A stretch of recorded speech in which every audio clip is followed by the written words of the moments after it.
Good morning everyone. सो हमने video की शुरुआत की थी मॉडर्न फिजिक्स की। ठीक है, उसमें हमने चैप्टर शुरुआत किया था लेजर्स एंड मेसर्स। ठीक है, तो ये जो वीडियो है ये उसके बाद का वीडियो यानी कि पार्ट नंबर 3 है। तो अगर पार्ट नंबर 1 और 2 आपने नहीं देखा है तो मैं लिंक आपको डिस्क्रिप्शन बॉक्स में दे दूंगा। आप वहां से जाके वीडियोस को देख सकते हैं और पहले के नॉलेज को आप गेन कर सकते हैं, क्योंकि अगर आप स्टार्टिंग के 2 लेक्चर नहीं देखे होंगे तो ये वीडियो आपको समझने में थोड़ी सी दिक्कत हो सकती है। तो मैं बता देता हूँ कि मैंने क्विक रिवीजन करा देता हूँ कि पहले और दूसरे वीडियो में हमने क्या पढ़ा था। पहले और दूसरे वीडियो में हमने ये पढ़ा था कि लेजर्स क्या है। ठीक है, जैसे लेजर जो है वो एक कॉन्ट्रैक्शन नेम है, light amplification for stimulated emission of radiation. ठीक है, तो ये फुल फॉर्म याद रखना जरूरी है, क्योंकि कभी कभी पेपर में ये भी पूछ सकता है। ठीक, और लेजर हो गया, लेजर की प्रॉपर्टीज क्या होती हैं, लेजर का इस्तेमाल हम करते कहाँ हैं, या फिर लेजर जो है वो किस प्रॉपर्टीज पर फंक्शन करता है, यानी कि जैसे कि एमिशन हुआ, एब्जॉर्प्शन हुआ। तो इन सभी चीजों के बारे में हमने पढ़ लिया था। एब्जॉर्प्शन जनरली हमने पढ़ा था कि कोई एटम्स होता है, उसके पास नंबर ऑफ एनर्जी स्टेट होते हैं, जिसमें से सबसे लोएस्ट जो एनर्जी स्टेट होता है उसे हम कहते हैं ग्राउंड स्टेट। ठीक है, और किसी भी एटम्स की ये इनिशियली टेंडेंसी होती है कि वो ग्राउंड स्टेट में ही रहे। अगर हम मान लीजिए उसको एडिशनल फ्रीक्वेंसी की अगर उसे फोटॉन हम देते हैं, यानी कि एनर्जी देते हैं, तो जो एटम्स होते हैं वो ग्राउंड स्टेट से एक्साइटेड स्टेट में जाने की कोशिश करते हैं। इसका क्या मतलब हुआ, एटम्स इटसेल्फ नहीं जाता, उसके इलेक्ट्रॉन्स जो होते हैं वो ग्राउंड स्टेट से एक्साइटेड स्टेट में जाने की कोशिश करते हैं, यानी कि lower energy states to higher energy state उनकी टेंडेंसी होती है मूव करने की। ठीक है, तो ये तो हुआ एब्जॉर्प्शन, यानी कि वो एनर्जी को एब्जॉर्ब कर रहे हैं, उसके बाद से वो ग्राउंड स्टेट से एक्साइटेड स्टेट में जाने की कोशिश कर रहे हैं। अब मान लीजिए कोई इलेक्ट्रॉन जो है ग्राउंड स्टेट से एक्साइटेड स्टेट में आ गया, तो 10⁻⁻8 सेकेंड के बाद कोई भी इलेक्ट्रॉन्स वो एक्साइटेड स्टेट से सेल्फ ग्राउंड स्टेट में जाने की कोशिश करेगा, यानी कि वो एनर्जी इमिट करेगा। ठीक है, इसे ही कहते हैं एमिशन ऑफ रेडिएशन। ठीक है, और ये एमिशन दो तरह के होते हैं, एक तो सेल्फ होता है आफ्टर 10⁻⁸ सेकेंड, और एक होता है कि उसको एक एक्स्ट्रा यानी कि एक्सटर्नल आप रेडिएशन उसको दे। ठीक है, तो वो क्या करेगा, वो जो एक्साइटेड स्टेट में इलेक्ट्रॉन्स है उसको नीचे ढकेलने की कोशिश करेगा। तो इसके बारे में हम यहाँ पढ़ने वाले हैं। तो जनरली हमने कहा था कि जो एमिशन होता है,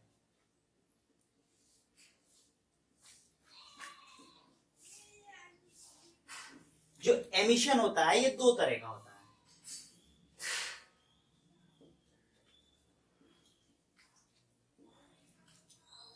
है, स्पॉन्टेनियस एमिशन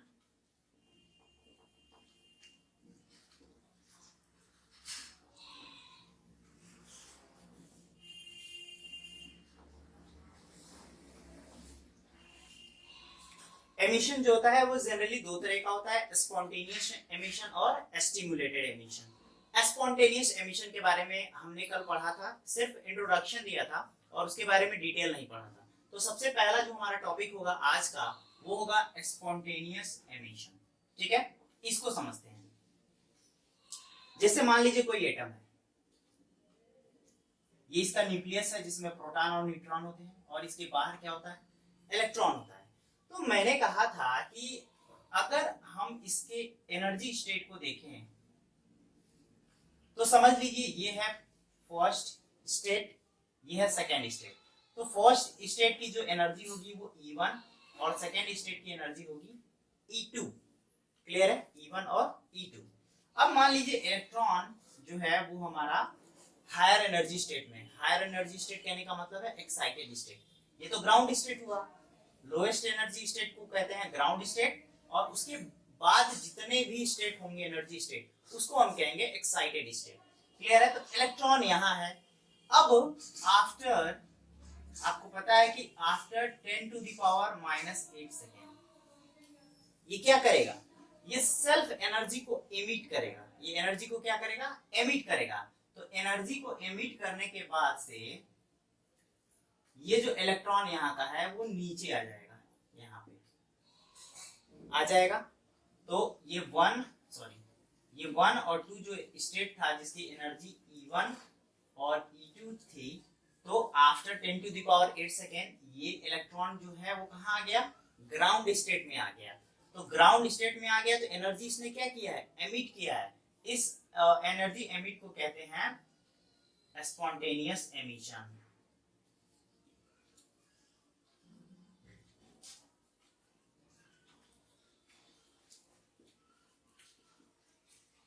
क्लियर है? होंगे वो एक्साइटेड स्टेट से ग्राउंड स्टेट में आने की कोशिश करेंगे, यानी कि ये क्या कर रहे हैं, ये अपनी एनर्जी को रिलीज कर रहे हैं, और वो एनर्जी किस रूप में होगी, एच न्यू के रूप में होगी। ठीक है, यानी कि फोटोन के रूप में होगी जो एनर्जी उसने रिलीज किया। अगर मान लीजिए यहाँ पे N2 नंबर ऑफ इलेक्ट्रॉन्स होंगे, ठीक है, N2 नंबर ऑफ इलेक्ट्रॉन्स हैं, तो यही इलेक्ट्रॉन्स तो यहाँ से नीचे आने की कोशिश करेंगे। ठीक है, यही इलेक्ट्रॉन्स क्या होंगे, नीचे आने की कोशिश करेंगे। यानी कि हम कह सकते हैं कि the probability of spontaneous emission, यानी कि जो स्पॉन्टेनियस एमिशन हो रहा है वो किस पे डिपेंड करेगा। तो ये बताइए, क्या हमने यहाँ कोई इंसिडेंट फोटोन दिया है, नहीं दिया है, यानी कि ये एनर्जी डेंसिटी पे डिपेंड नहीं करेगा, किसके, इंसिडेंट फोटोन की एनर्जी डेंसिटी पर probability of spontaneous emission depend नहीं करेगा, क्योंकि हमने कोई एडिशनल एक्सटर्नल हमने कोई फोटोन इसको नहीं दिया है एनर्जी को एमिट करने के लिए। ठीक है, यानी कि ये सिंपली डिपेंड्स करेगा कि जो मीडियम की जो प्रॉपर्टी है उस पर। ठीक है, और किसके, तो मीडियम 1 और 2 की प्रॉपर्टी पर डिपेंड करेगा। तो हम सीधे सीधे कह सकते हैं the probability of spontaneous emission P12, यहाँ पे हम लिख सकते हैं स्पॉन्ट से स्पॉन्टेनियस बन जाएगा। ठीक है, अब 2-1 लिखने का क्या मतलब है, 2-1 लिखने का मतलब है 2 से 1 के तरफ, 2 से 1 के तरफ, यानी कि एक्साइटेड स्टेट से ग्राउंड स्टेट की तरफ इलेक्ट्रॉन्स जो होंगे वो आने की कोशिश करेंगे। तो ये सिंपली इक्वल हो जाएगा A21। क्लियर है, वेयर A21 क्या है, Einstein coefficient of spontaneous emission है, आइंस्टाइन कोफिशिएंट। और ये सीधे सीधे कह सकते हैं कि ये ये कांस्टेंट है, प्रॉपर्टीज है किसका, दोनों मीडियम्स का। ठीक है, तो दोनों मीडियम्स की प्रॉपर्टी कहिए या फिर आइंस्टाइन कोफिशिएंट कहिए, क्योंकि इसे आइंस्टाइन ने ही दिया था। ठीक है, तो ये हो गया स्पॉन्टेनियस एमिशन की प्रोबेबिलिटी। क्लियर है, ये चीज क्लियर है। अब हम चलते हैं स्टिमुलेटेड एमिशन पे, तो मैं इसको रब कर,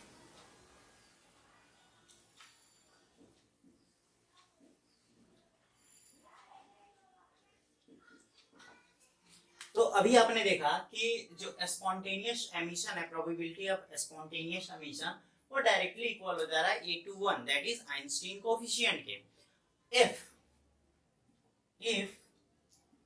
N2 be the number of atoms or electrons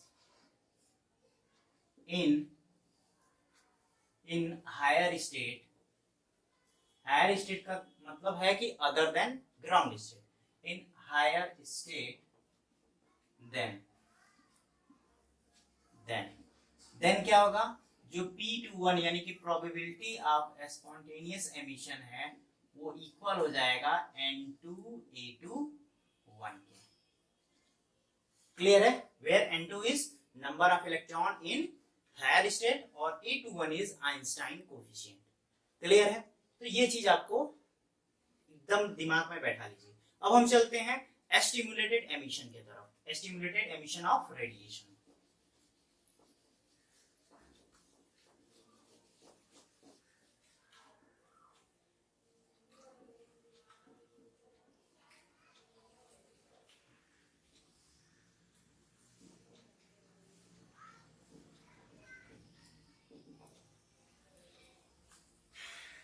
तो स्टिमुलेटेड एमिशन, स्टिमुलेट मतलब होता है किसी को उकसाना, प्रेरित करना, और इसका एक और नाम है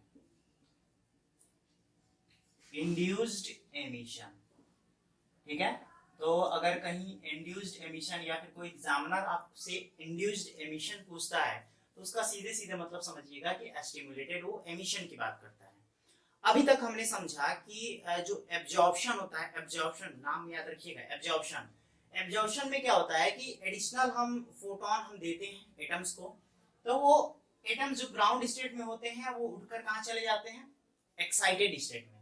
अब समझिएगा, अगर मान लीजिए हमारे पास जो इलेक्ट्रॉन्स थे वो कहां पहुंच चुके हैं, एक्साइटेड स्टेट, यानी कि स्टेट 2 में पहुंच चुके हैं 1 से, इसकी एनर्जी को E1 और इसकी एनर्जी को E2 दिखाते हैं। तो यहां समझ लीजिए हमारे पास इलेक्ट्रॉन्स है, क्लियर है। तो अगर एक तो ये है कि 10⁻⁻8 सेकेंड के बाद से इलेक्ट्रॉन्स जो होंगे वो ग्राउंड स्टेट में आने की कोशिश करेंगे, लेकिन क्या सभी आ सकते हैं, नहीं आ सकते। तो अगर हमको 10⁻⁸ सेकेंड से पहले अगर इलेक्ट्रॉन्स को नीचे भेजना है, तो हमें क्या करना पड़ेगा, हमें इसे एडिशनल फ्रीक्वेंसी की फोटॉन को इंसिडेंट कराना पड़ेगा, एडिशनल फ्रीक्वेंसी की फोटॉन को, यानी कि h अगर हम इसको एनर्जी देते हैं तो ये जो इलेक्ट्रॉन्स हैं वो नीचे आने की कोशिश करेंगे, ठीक है। और ये जो एनर्जी होगी वो किसके इक्वल होगी, तो E2 माइनस E1 के इक्वल। खैर ये तो बात का डिस्कशन है। तो ये क्या है, ये बिफोर एमिशन है, बिफोर एमिशन यानी कि अभी एमिशन नहीं हुआ है, ठीक। अब मान लीजिए अगर हमने उसको फ्रीक्वेंसी h फ्रीक्वेंसी की अगर हमने उसको एनर्जी दे दी है, तो नंबर ऑफ इलेक्ट्रॉन्स जो आपको एक्साइटेड स्टेट में थे, अब ये क्या करेंगे, ये नीचे आने की कोशिश करेंगे, नीचे आने की कोशिश करेंगे।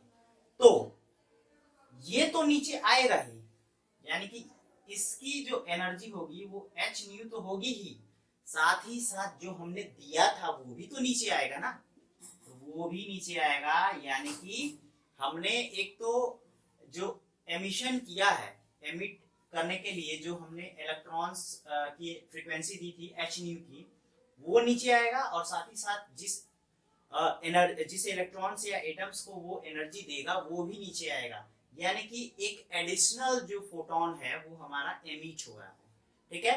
अब इस एमिट जो एडिशनल फोटोन है इसको हम कहते हैं ये कोहेरेंट होते हैं, ये कोहेरेंट होते हैं, ठीक है। कोहेरेंट का क्या मतलब है, कोहेरेंट का मतलब है कि जो हमारे पास जो पहले से एटम या इलेक्ट्रॉन्स है और जो हमने एडिशनल फोटोन दिया है, फोटॉन्स कहिए या फिर एनर्जी कहिए, तो इसकी प्रॉपर्टी ये होती है कि इसकी एनर्जी सेम होगी, ठीक है, सेम फेज में होंगे, साथ ही साथ सेम स्टेट ऑफ पोलराइजेशन होगा, और ये सेम डायरेक्शन में मूव करेंगे, यानी कि हर एक चीज जो होगा वो सेम होगा, यानी कि हर कॉर्नर से अगर आप देखने की कोशिश करेंगे उस फोटोन को, तो वो इंसिडेंट फोटोन और जो इंड्यूस करने के लिए जो फोटोन आ रहा है वो दोनों जो होंगे वो सेम होंगे, यानी कि हम इन जनरल कह सकते हैं कि दोनों के दोनों क्या हैं, कोहेरेंट हैं, दोनों के दोनों क्या हैं, कोहेरेंट हैं, क्लियर है। अब समझिएगा, अभी हमने एडिशनल फोटोन को दिया है ना एमिट करने के लिए, तो एडिशनल फोटोन को एमिट करने के लिए दिया है, तो क्या यहाँ मान लीजिए अगर n2 नंबर ऑफ इलेक्ट्रॉन्स या एटम्स हैं, तो यही तो नीचे आने की कोशिश करेंगे। तो जो प्रोबेबिलिटी है एमिशन की, और यहाँ एमिशन कौन सा एमिशन हो रहा है, स्टिमुलेटेड एमिशन, यानी कि दूसरे से प्रेरित होकर आ रहा है, यानी कि इसको एक ऐसा फोटॉन्स जो हमने इंट्रोड्यूस कराया है उसकी डेंसिटी पर निर्भर करेगा ये प्रोबेबिलिटी, यानी कि कितना एनर्जी हम दे रहे हैं उस पर निर्भर करेगा, और साथ ही साथ जो हमारा स्टेट 1 और 2 है इसकी प्रॉपर्टी पर भी निर्भर करेगा। तो द टेंडेंसी या फिर dependency of the probability of stimulated emission is depends on both the energy density of incident photon and the property of state 1 and 2, यानी कि दोनों पे निर्भर करेगा, डेंसिटी ऑफ इंसिडेंट फोटोन के और प्रॉपर्टी ऑफ स्टेट 1 एंड 2 के। तो हम सिंपली कह सकते हैं कि जो हमारा P21 जो है, लेकिन ये क्या है, ये है स्टिमुलेटेड, ठीक है, तो एस्टीम हम लिख देते हैं, स्टिमुलेटेड। इसके पहले हम क्या पढ़ रहे थे, स्पॉन्टेनियस, ये क्या है, स्टिमुलेटेड।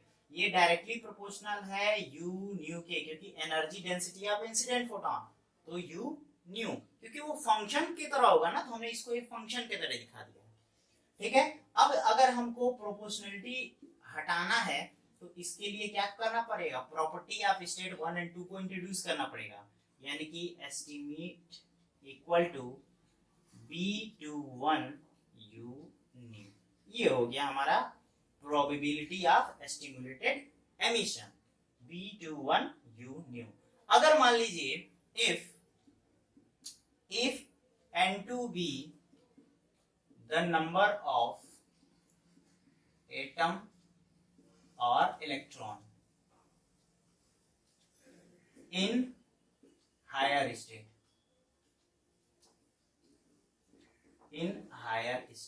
then अगर मान लीजिए कि यहाँ नंबर ऑफ इलेक्ट्रॉन N2 है इन हायर स्टेट, तब प्रोबेबिलिटी ऑफ स्टिमुलेटेड एमिशन क्या होगा? Then probability of stimulated emission is N2 B21 u nu. Clear है? ये एक्सप्रेशन आपको याद होना चाहिए, ये एक्सप्रेशन याद होना चाहिए और आपको स्पॉन्टेनियस का भी याद होना चाहिए। क्यों? क्योंकि इसका इस्तेमाल हम आगे करने वाले हैं। अब जरा समझिएगा, हमने जो एटम लिया था इसके पास बहुत सारे एनर्जी स्टेट हैं, हायर एनर्जी है तो सबसे पहले ग्राउंड स्टेट, उसके ऊपर कोई एनर्जी होगा, उससे ज्यादा एनर्जी होगा, उससे ज्यादा होगा, फिर एक सबसे ज्यादा होगा। तो मुझे ये बताइए कि अगर मान लीजिए इसके पास नंबर ऑफ एनर्जी स्टेट है, तो यहाँ वाला तो after 10 to the power -8 second बाद ये नीचे आने की कोशिश करेगा, फिर उसके नीचे वाला इसके थोड़ी देर बाद आने की कोशिश करेगा, उसके नीचे वाला उससे थोड़ी देर बाद आने की कोशिश करेगा। ऐसा होगा? तो हो सकता है कि अगर मान लीजिए हम कुछ समय वेट करते हैं तो ऊपर वाला तो स्पॉन्टेनियस यानी कि स्वतः ही नीचे आ सकता है, लेकिन उसके नीचे वाले इलेक्ट्रॉन्स जो होंगे वो तो टाइम बीतने के बाद ही तो आएंगे, यानी कि उनको हमें क्या करना पड़ेगा? एक एडिशनल फोटोन को देना पड़ेगा, यानी कि वहां स्पॉन्टेनियस एमिशन भी होगा और स्टिमुलेटेड एमिशन भी होगा, यानी कि वो सेल्फ से भी नीचे आएंगे और इंसिडेंट फोटोन के थ्रू भी नीचे आएंगे। ठीक है? यानी कि अगर एमिशन होना है किसी एटम में, याद रखिएगा, शब्दों पे ध्यान दीजिएगा, अगर एमिशन होना है, एमिशन की बात कर रहा हूं किसी एटम्स में, तो स्टिमुलेटेड एमिशन भी होगा, स्पॉन्टेनियस एमिशन भी होगा। यानी कि टोटल एमिशन की बात करें तो स्पॉन्टेनियस एमिशन भी होगा और स्टिमुलेटेड एमिशन भी होगा। तो इसी को हम आगे देखने वाले हैं। Then total emission in an atom is given by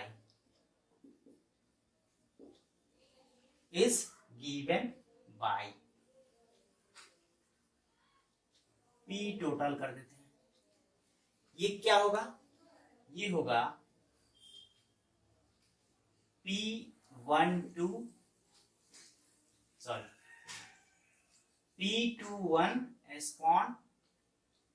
spontaneous plus P21 stimulated। Clear है? क्लियर है ना? अब इसको हम क्या लिख सकते हैं? P21 स्पॉन्टेनियस की वैल्यू क्या थी? N2 B21 प्लस, और P स्टिमुलेटेड की वैल्यू क्या थी? ये A था, A21 N2 B21 u new. यहां से हम क्या N2 कॉमन कर सकते हैं, तो यहां लिख सकते हैं A21 plus B21 u new, यहां लिखेंगे। और ये क्या है? ये P21 टोटल है। ठीक है? यहाँ P21 आप दिखा सकते हैं, यानी कि दूसरे से पहले में हम जा रहे हैं। वेयर, यहाँ दिखा सकते हैं आप कि वेयर जो A21 and B21 are Einstein coefficient.